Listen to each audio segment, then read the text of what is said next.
No one's talking about the Epstein files now, which is the craziest part. Problem is, none of the real juice in the Epstein files has come out. There is probably a heck of a lot more in there, which is simply not being released. The blocking of the Strait of Hormuz, the world has come down to something, a crisis of gas.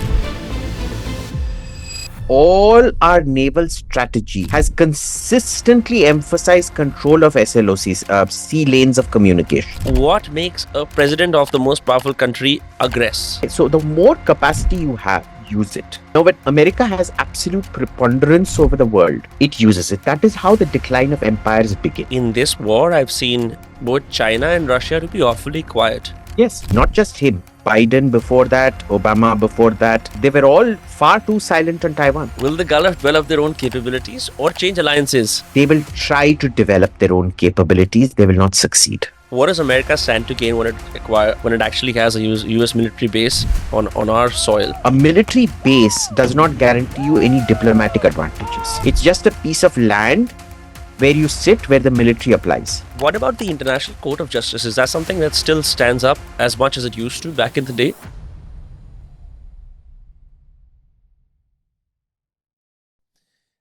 I'm making a video, the video comes out today.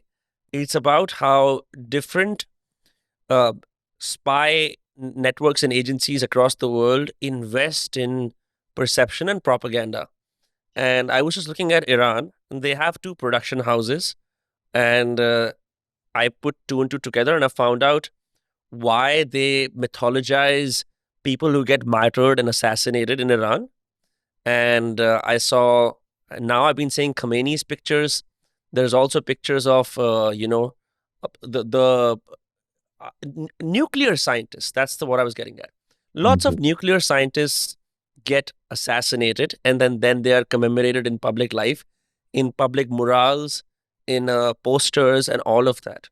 As someone who works directly in the nuclear space here in India, I would like to ask you, what the hell are these guys working on? It seems like Iran is clearly a state that loves science. But why are all the scientists in Iran nuclear scientists? And why are they given the status of martyrs? So, I've posted a picture on Twitter where I went to the tomb of some of these martyrs in Tehran. No? I've shown you that. Yeah, they were killed by Israeli targeted ops and things like that. Right. So, you aspire to martyrdom. You know it is high risk. And so to incentivize you, you will always be celebrated and great things will always be said about you through remembrance. Okay. That is a very crucial part.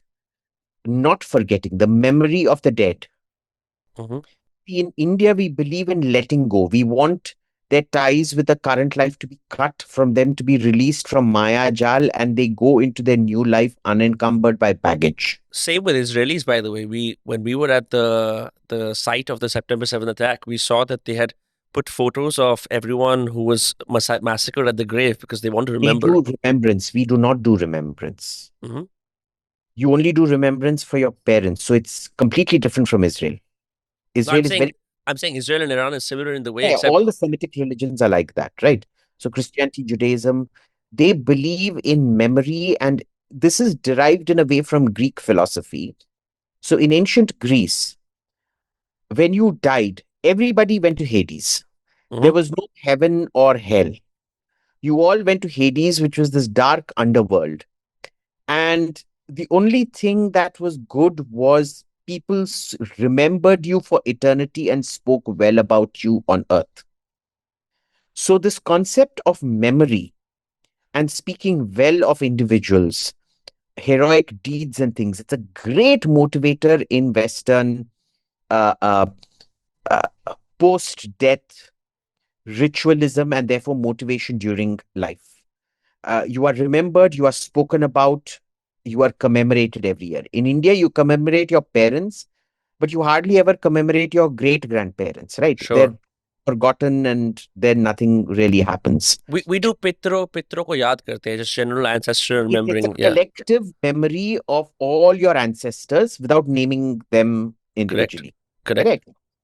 So it's a two very different philosophies. This one's a great way of incentivizing them.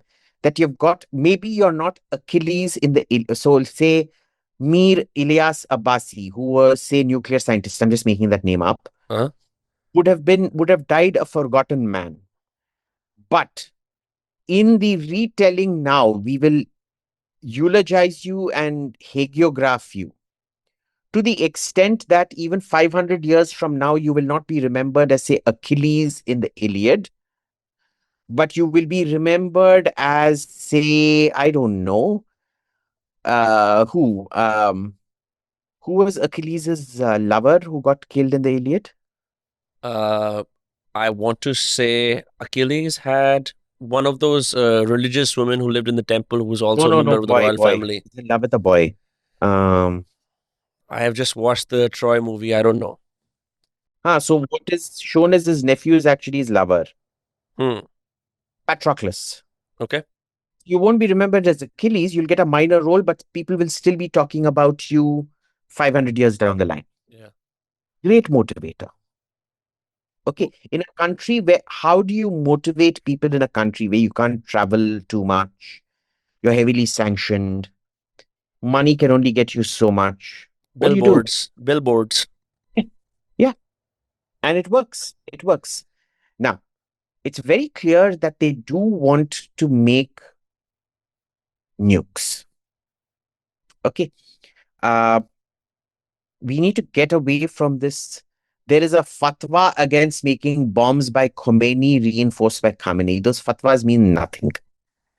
They can pivot on a dime. So, for example, a religion which is where iconography is explicitly banned by the Quran, Mm-hmm.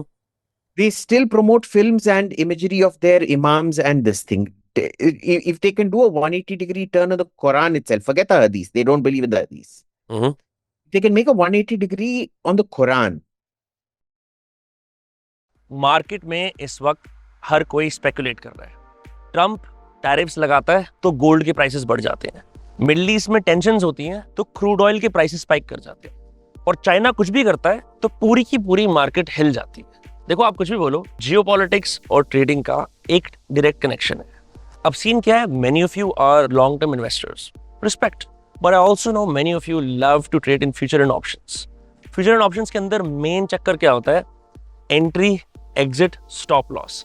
सारे पैसे इन तीनों चीजों में लग जाते हैं. तो इसके लिए एक टूल है, bold trades. It's on Lemon and it's a first in market revolutionary SEBI registered platform.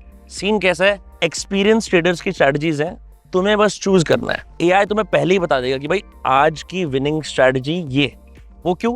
क्योंकि एआई मार्केट को कॉन्स्टेंटली मॉनिटर कर रहा है. तो बेसिकली जब सेटअप रेडी होता है, एंट्री, टारगेट, स्टॉप लॉस तीनों दिख जाते हैं चार्ट पे डायरेक्टली. यूज करने से पहले विन रेट और रिटर्न्स भी दिख जाते हैं. ये लिटरली इतना ट्रांसपेरेंट है. तो अगर फ्यूचर एंड ऑप्शंस ट्रेडिंग करते हो, go check this out. The link is in my description. You tell me they won't make a 180 degree on a fatwa. Okay. So let's get rid of the supreme leader has said this. Let's just look at facts on the ground. Were they hiding nuclear facilities? Yes. Were they doing bomb-related research in those hidden facilities? Yes. Were they doing bomb-related enrichment in those facilities? Yes. Did they enrich nuclear material to beyond the 45 to 55% required for nuclear reactors? Yes. Had they got highly enriched uranium at some point? Yes. Which is only useful for a nuclear bomb. You do not use it in reactors. Reactors do not require over 55% enrichment. Some mostly require much less. Where bomb plans found in Iran? Huge trove of bomb plans were found in Iran. Okay. Have we seen native, not imported research on bombs? Have we seen native designs and plans for bombs in Iran? Yes, all documented. Okay. Have we seen the delivery mechanisms for bombs, which is to say ballistic missiles being made? Because ballistic missiles are kind of useless at long range for conventional strike. They're only useful when you put a nuclear warhead on them. Yes, we have. So you take everything together. If it clucks like a goose, if it waddles like a goose, if it flies like a goose, if it quacks like a goose, it must be a goose. Same thing here. Okay. There is no doubt that they intended to make a bomb when the circumstances were opportune. Their stupidity, and I can tell you, Iranian foreign and security policy has been a litany of stupidity. There's a whole bunch of people who extol their foreign policy as being brilliant based on tactics. Brilliant tactics do not make for brilliant strategy, even if you tend to confuse tactics for strategy. What would you say is India's foreign policy? Is it laudable? Is it are you someone who can stand behind it, given the fact that some people within our own domestic media are praising the foreign minister and PM Modi for allowing Iran, having such wonderful ties with Iran that we've been able to get access to Strait of Hormuz and having CNG and oil come to us after many years of sanctions, um, after refusing to mediate. Do you think all of these are something that makes a good foreign policy at a time when the world is at war? I think it's a brilliant foreign policy right now. In fact, I think Jaishankar talks a bit too much. He should be more like Modi and avoid making, comebacks in public, because Modi, what has Modi done? He has taken Nehruvian foreign policy and he's made the execution perfect. Nehru came up with a very good policy called non-alignment. Mm-hmm.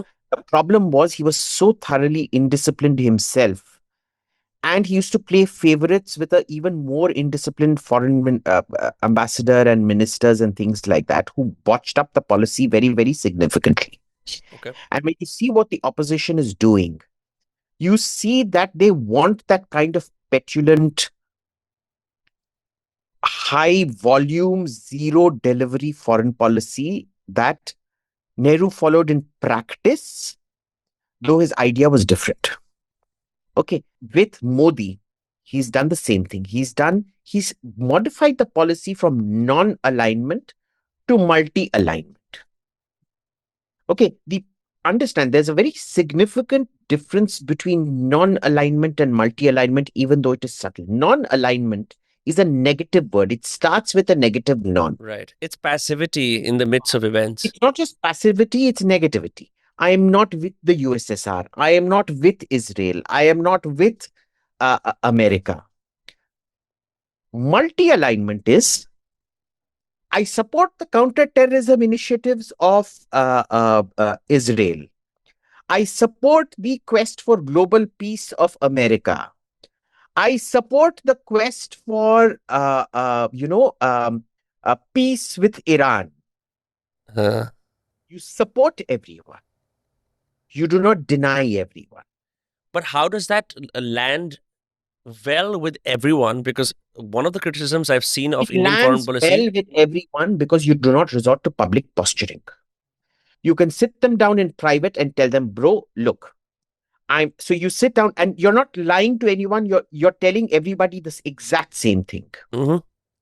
You sit down with the Iranians and say, bro, look, the Americans are too important to us and the economically, and the Israelis are too important to us militarily. Uh-huh. We're not very happy with what you've done, but we certainly don't support what is being done to you. If we support you, the problem becomes then we will be validating everything Pakistan has done to us. How do you expect us to support you? I have a question. Here's what we can do for you. We will show our support by buying your oil. We will show our support by not extending sanctions to you, by not isolating you. We will keep giving you people visas. We will keep giving you, if you want people removed, we will do that. We will give your ships refuge if you ask for refuge. We won't be seizing them at any rate. When you want us and when you can ship your oil and gas to us, we will buy that as well. We will continue the rupee real trade agreement where you pay everything in rupees. We will do barter with you. We will do what we can to help you without being offensive. You go to the Israelis and you tell them, look, we need Iran because there is a Shia Sunni conflict. We can't allow Iran to come close to Pakistan. I'm sure you understand that. It's really quite simple. We don't meddle with your enemies. You don't meddle with our enemies. It's one of those things where everybody's happy. Are the Israelis 100% happy? No. But are they, say, 85% happy? Yes. Are the Iranians 100% happy? No. Are they 85% happy? Yes. Okay. So it's very easy. Just be honest and keep a consistent message. Keep the cold, hard calculations in private conversations. Now, what used to happen with Nehru was all he had to do with America was go and tell them, bro, listen, we will never tolerate China and Russia coming together. You're harming our interests. You're pushing these two together. Let us play divide and rule with Russia and China, which is what he did, by the way. But at no point of time did he bother explaining it, communicating this to the Americans. Instead, he used to go make these huge bloody speeches because he used to get carried away by public applause and, the goodwill of the third world. Oh, look at this leader, such a great leader, blah, blah, bullshit. Modi gets his, oh, look at this great leader from other things. He doesn't need to make petulant speeches. And see, petulant speeches then queer the pitch. Have you ever heard Modi make a petulant speech on foreign policy? Not necessarily. I've heard him speak Not petulantly once. on other matters, but not foreign policy. Not foreign policy. He's only nasty ever about Pakistan, and even that is very measured. Yeah.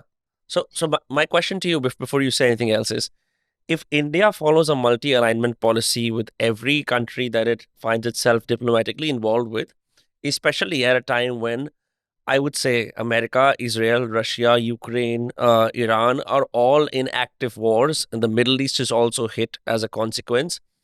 At this point, by aligning with everyone, does India not hemorrhage its own resources? And second, Oh, if it does not, what leverage does it have to play all these sides that they have to comply with it? it's not compliance. It's keep us out of it. Don't involve us in it. Hamara rishta barkarar rahega. Now understand. Now assume Vinamra is fighting Prakhar to the death. You two have a fallout. You want to kill Prakhar. Prakhar wants to kill you. Now this is a battle of life and death between you and Prakhar. I'm sitting here and saying, bro, I don't agree with what you two are doing.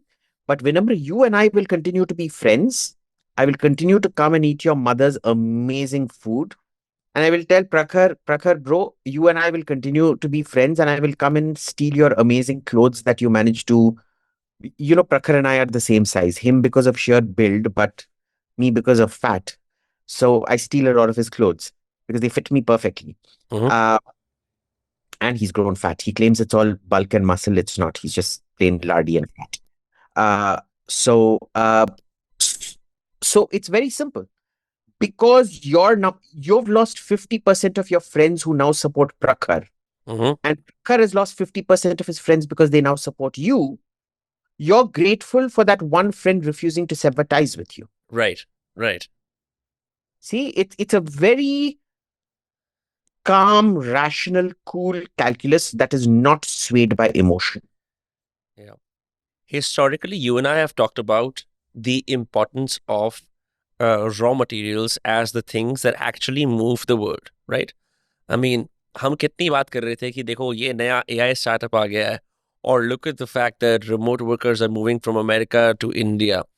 Ultimately, with the blocking of the Strait of Hormuz, the world has come down to something, I mean, a crisis of gas. You would assume that me living in the clouds, I would assume my next big problem would be I don't have enough data centers for my AI that's building me a startup and generating me millions of dollars.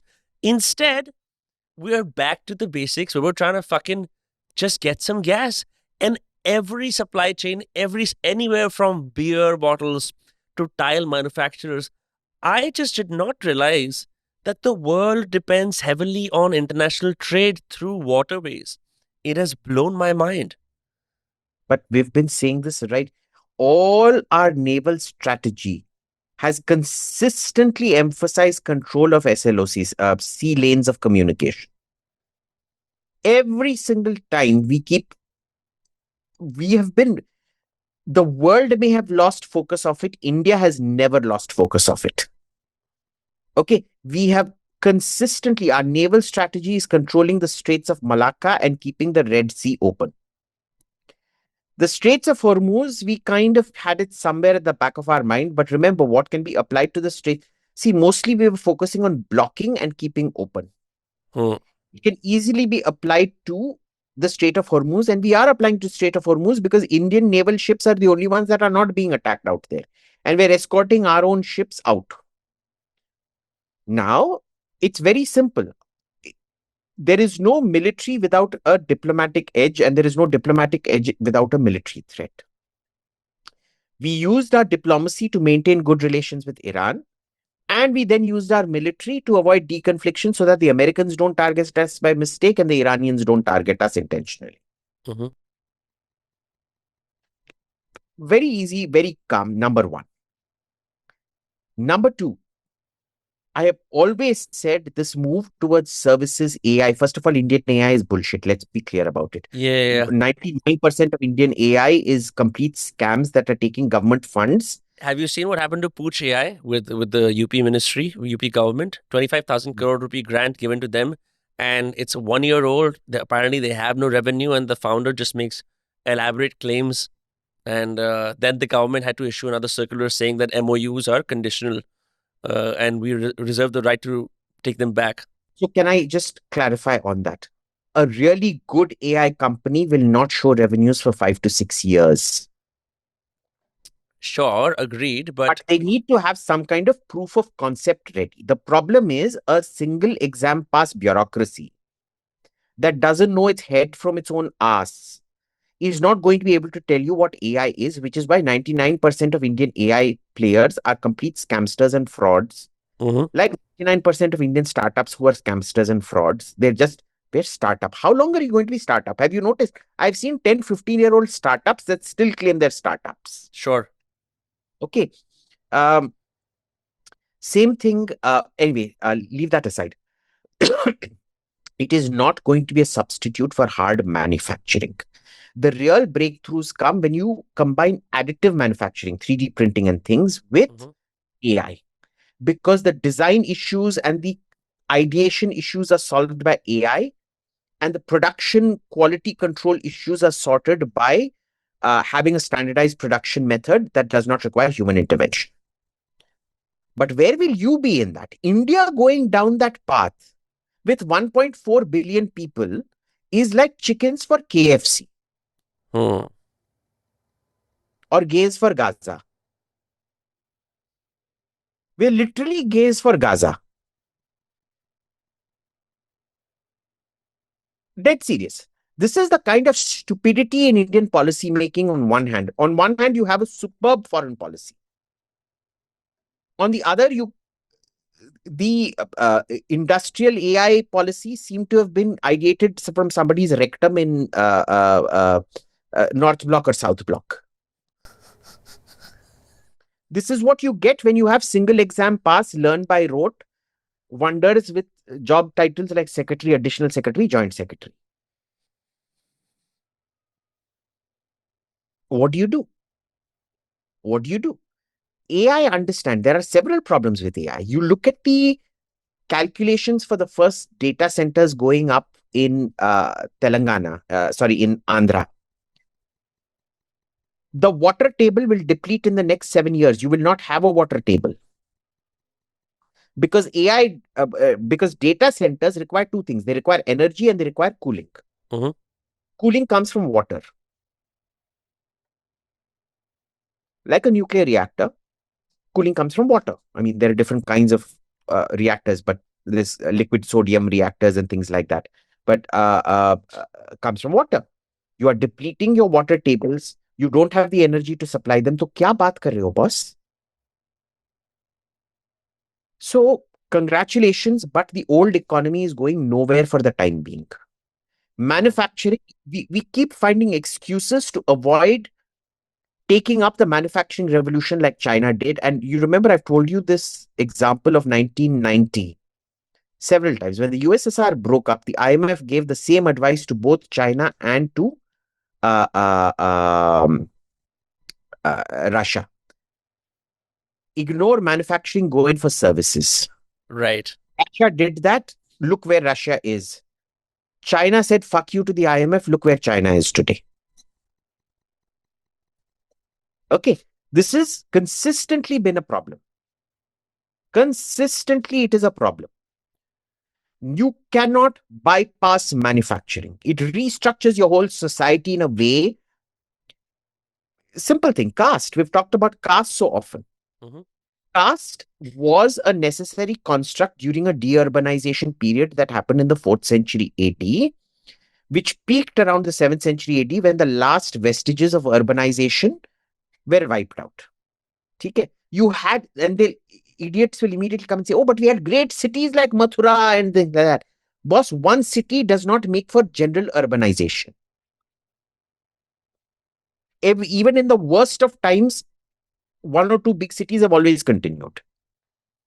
Now, urbanization sees the end of social stratification. It brings up class stratification. That's a different matter. But social stratification then ends. Caste stratification. By the way, people don't realize this. Europe had the same rules for their equivalent of Dalits that India had. The peasantry could not drink from certain wells. The peasantry could not wear certain kinds of fabric. The peasantry could not wear certain colors that were reserved for the upper classes of society out there. So, fine, caste is necessary. You want to get rid of caste, bloody increase your manufacturing. When nobody looks at who is a Brahmin and who is a Dalit on a production line where you're all working on the same car or manufacturing the same damn thing. Urban areas tend to reduce that kind of demonstrably, consistently across societies. They tend to reduce that kind of social tension. My question is India willing? Is India willing to? India's not. Stop competing with the world in the global AI race, because I think we also spend a lot on how we're looked at abroad. Like we spend a lot on our perception. So a lot of what we do is determined by this classic Indian thing. You know, where parents will bankrupt themselves even more than they're already bankrupt, so that the whole street thinks, हमारी बेटी की शादी बहुत अच्छे से हुई, धूमधाम से हुई. They will celebrate this grand wedding for their daughter, and the next day after she goes off to her in-laws' place, they will all commit suicide collectively as a family because it turns out that they were bankrupted themselves. Correct. That's exactly right. So this thing of being seen is very important. Ultimately, we have to come down to the fact that we're a third world country.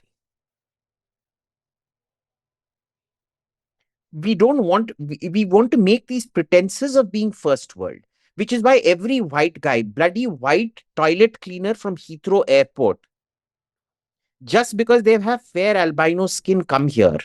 Say, oh my God. Well, that's not a Cockney accent. Oi, India's beautiful. Oi. That's not even a Cockney accent. That's Australian. But whatever, you get the image. Yeah. Some redneck comes here and praises India. We'll be like, oh, independent YouTuber praises India. Oh my God. Yeah. What is the cost of insulation? A country so bereft of self-respect that you get somebody like William Dalrymple who leaves big yellow stains on sofas because they don't wash their arse. A fellow like William Dalrymple being the interpreter of the India story abroad. Yeah, it's very embarrassing. And the worst fact, the bugger doesn't even wash his ass, which is which is the absolute identifier of Indianness, because every Indian, no matter, even if he can't take a bath, he will still wash his ass. He will not lack self-respect to use toilet paper.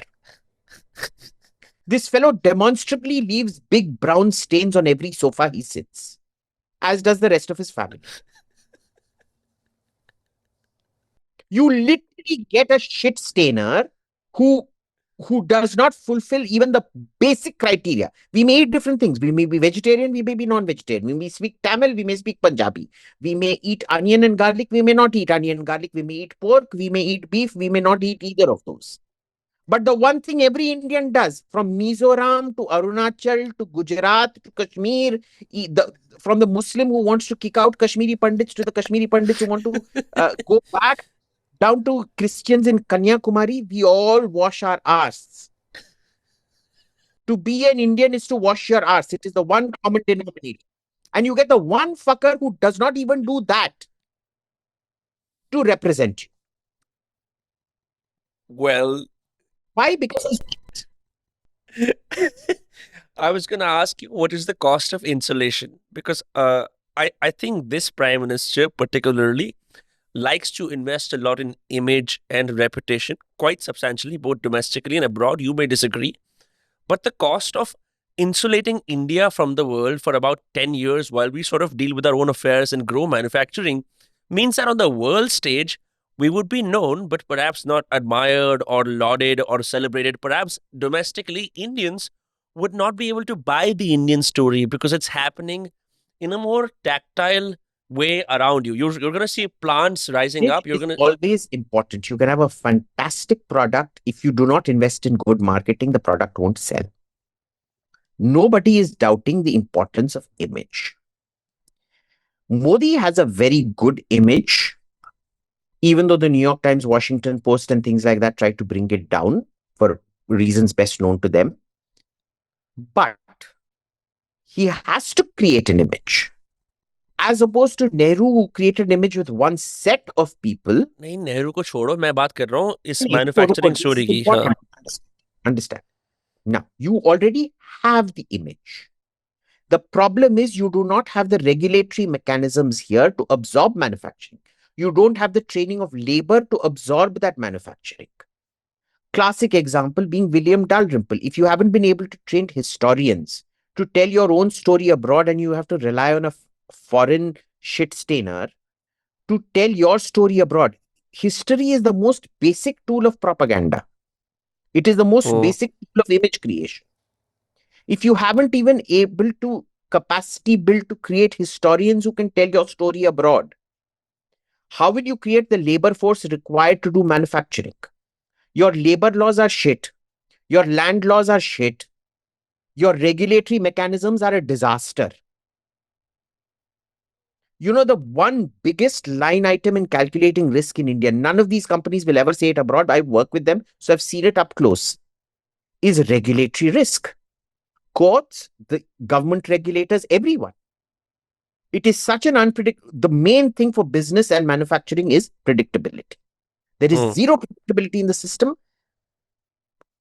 90% of people not coming to India is not because of the labor, or because, at least of what I have seen in private, is not because of the labor. It is not because of the image. It is because of the complete, absolute disaster that is our regulatory mechanisms.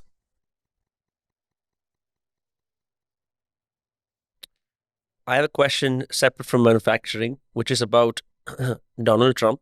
Now, when I was growing up, I remember watching on TV Bush's strikes and wars in Iraq, and then much later, even Obama, in his own way, tried to do some stuff in the Middle East, followed by Biden, who had his people pull out from the embassies and the military bases in Afghanistan, and the Taliban took over. I maybe I don't understand the complexities of this. What makes a president of a president of the most powerful country aggress? What causes aggression? There's no easy way of actually saying that. But one very curious study I remember reading, I've not been able to find it since then. Because, you know, I absorb information, I don't store it very well. My archiving isn't very well. It's good. The problem is I've had several computers die on me. So yeah, whatever. Now I've started storing things well, but that's a different matter. The more capability you have, the more you tend to use them. So if you have very significant military capability, even in instances where you don't need to use force, you will end up using force. It becomes much easier to do it. Transpose this to a personal level.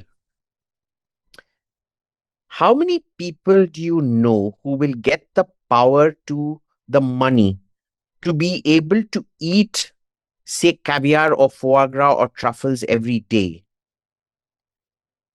who will then not eat it? Several. Really?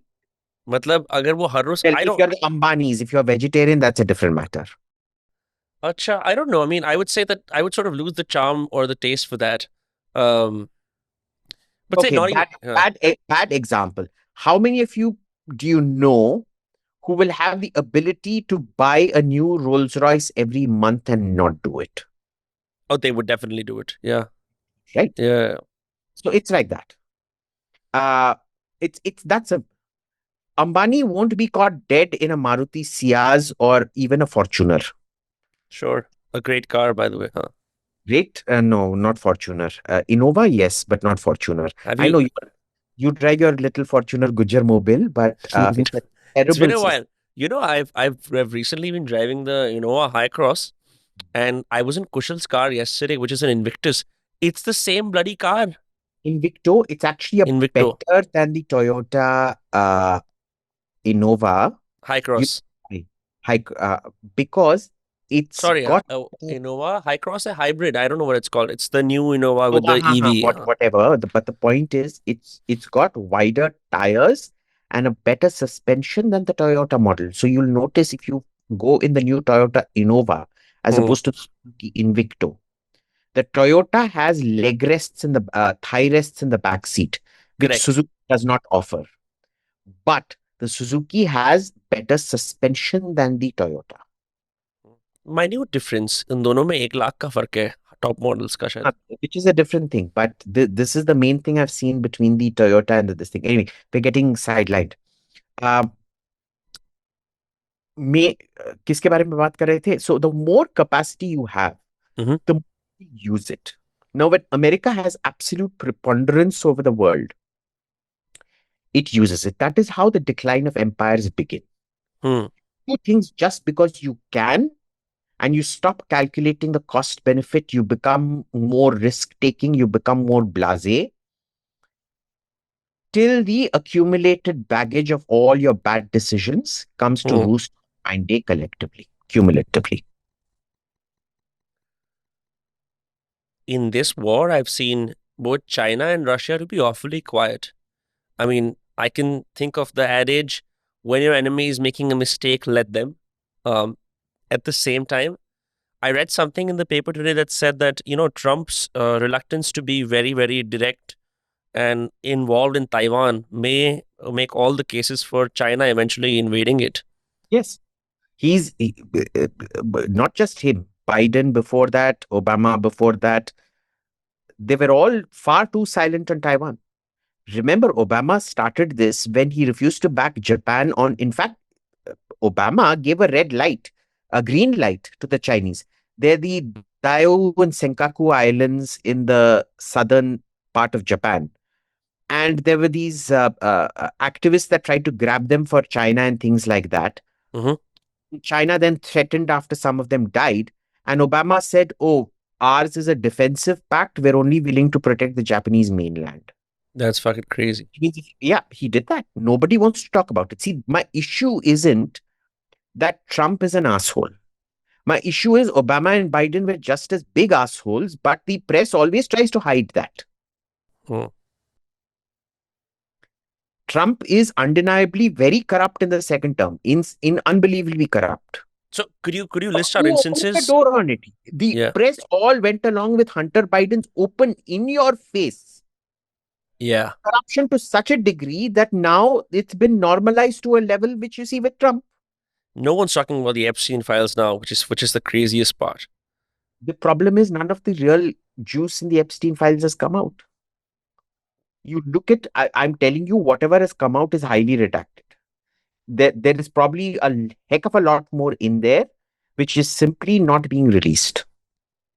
But how is it that the Department of Justice in America decides to strategically release it? Is it a way to, as a student of media narratives, I always feel when instead of giving someone the truth all at once, if you give them small doses, their level of normalization becomes to such a level that you stop caring. You suddenly Everything. believe. It's not just media, it's everything. So, the way uh, 20 years back, assassination in a foreign country was blatantly illegal. Today, you accept drone targeted killings as normal and legal part of international relations. Mm-hmm.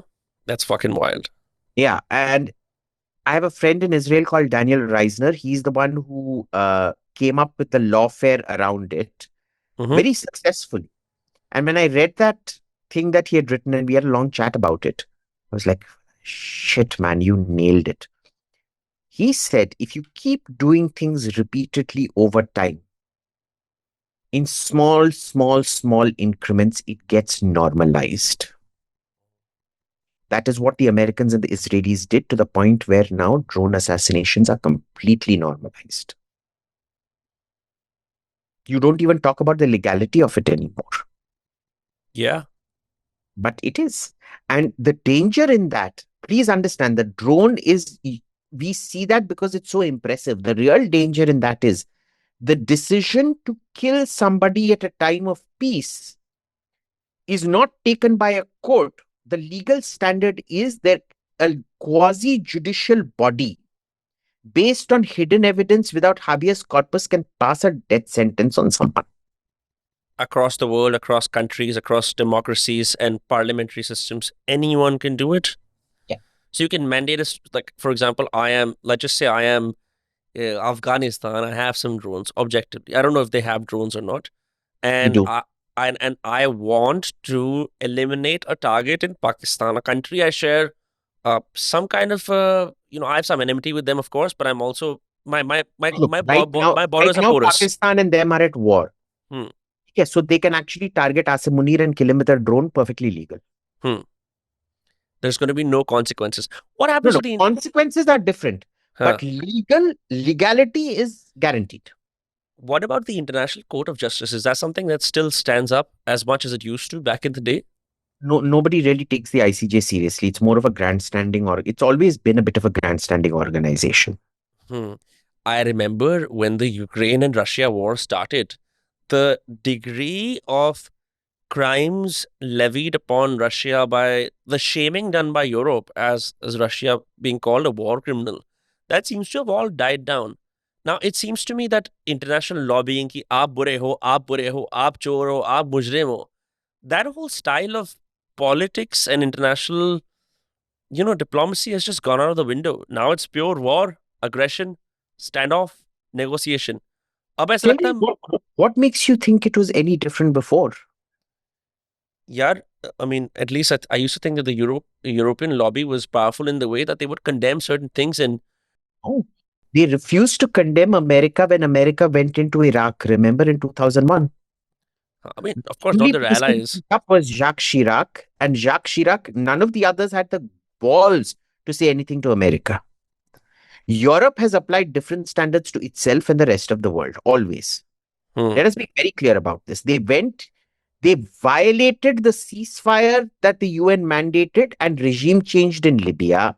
Hmm. They did not even take a UN resolution to go into Kosovo. They did not take a UN resolution to go into Bosnia. They've made Kosovo independent after a military intervention despite a zero UN cover. Hmm. They have done this very, very often.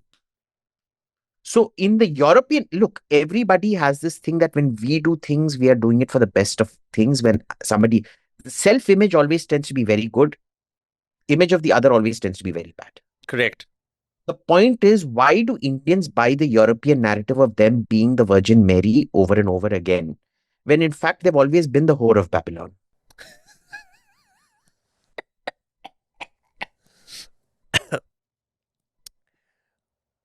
There's been talk of having a US military base in India. Um, I always wonder when a country decides to host an American military base, does it subsequently give away its intelligence, its assets, its ability to govern when you have Uncle Sam on your shores? No, it doesn't. And I'll tell you why. Who all give America the military base do not have the intelligence capabilities or the military capabilities that America brings.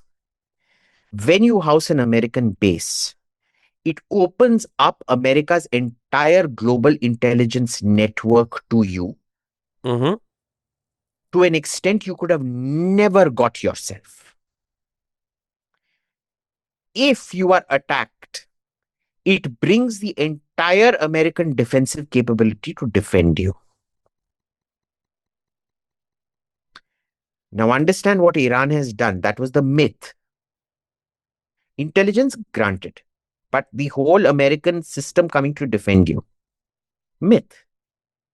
We thought it was true, but understand, America has treated Israel in this war like a first-rate ally. It is too shit scared to send its destroyers into the Persian Gulf to defend its own Gulf allies, Yeah. which the allies are curious about. So they're sitting there thinking, what is the point of the American alliance then? So in terms of intel, the American situation is a win-win. But in terms of targeting and defense, clearly America is not. Imagine you're China sitting and watching. Like, see, they're not willing to send their ships in to protect economically. Much more. See, Taiwan goes, we lose chip manufacturing. Mm-hmm. Very. The Gulf goes, you lose oil and gas, which is what the whole bloody world runs on. America is refusing to send ships into the Gulf because it's scared of getting hit. Even though its most important Gulf allies are getting hit. Do you think they're going to send ships to defend Taiwan from America, from China then? My question is then, will the Gulf either Gulf. Gulf will the Gulf develop their own capabilities or change alliances? That's his real Gujar accent coming out. Gulf. Pseudo posh Columbia return accent coming out, huh? अच्छा बताओ ना कि ये अगर ऐसा होता है तो will they develop their own capabilities? Because imagine you and I are friends and you get attacked by some people and I promised as your Gujar protector to save you, but I let you die. Yeah, they will try to develop their own capabilities. They will not succeed because there are very few markets. One of the things about American hyperpower, America is not a superpower; it's a hyperpower. We've never had a country like America in history. Even Europe is so heavily dependent. There is not a single European system except the French nuclear submarines, Mm-hmm. which do not have a minimum of about 17% American parts on them. And 17% is very significant. So you can make all this thing ki we will be self-sufficient and all of that. You will not be completely self-sufficient. You will be dependent on America. Who else will, for example, if America abandons its allies, before I go on, why would America do it? I mean, I understand the perception damage कि अगर आपको दुनिया में पता लग गया कि आपके bombers, आपके jets और आपकी ships पे कोई attack कर रहा है तो आपकी American so-called might जिसमें आपने इतने billions of dollars खर्च करे हैं, over so many years you've built up this larger than life image of your special forces, of your navy, military, video games, movies, it's endless. If you get hit, that perception falls. But what's the consequence? Wouldn't Russia or China swoop in to? Consequence is, so understand one thing. You're talking about an erosion of trust in American capabilities, zero trust in Russian and Chinese abilities or protection. There is a treaty ally of Russia called Armenia, which was attacked. Mhm. Russia didn't even lift a finger to protect it. We've seen what Russian weapons are doing in Ukraine. I don't know if you heard, but 3 days into the war, Russia had occupied Kiev. They'd completely wiped it. Actually, the Ukraine war is over. The Western media is spreading propaganda. It's continuing. Ukraine is under full Russian occupation. What? I'm being hyperbolic, but Uh-huh. the Russians haven't achieved ground control beyond what they did in the first 14 days of that war. It's been years of doing this. Yeah, 3-4 years now. So, Russia, neither alliance nor weaponry trust. China, their weapons, the halo isn't broken. They do very good marketing. They do fairly good weapons. Not great, but very good. Mm-hmm. But they do not believe in allies. They believe in free radicals that they gift nuclear bombs to, who they expect to bog down a region and keep it bogged down. They've got a zero-sum game approach. It's a very negative approach.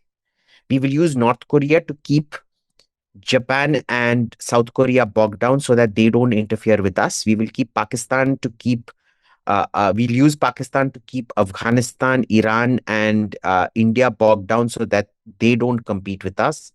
We Mm-hmm. will use Laos and Burma to sow dissension within ASEAN.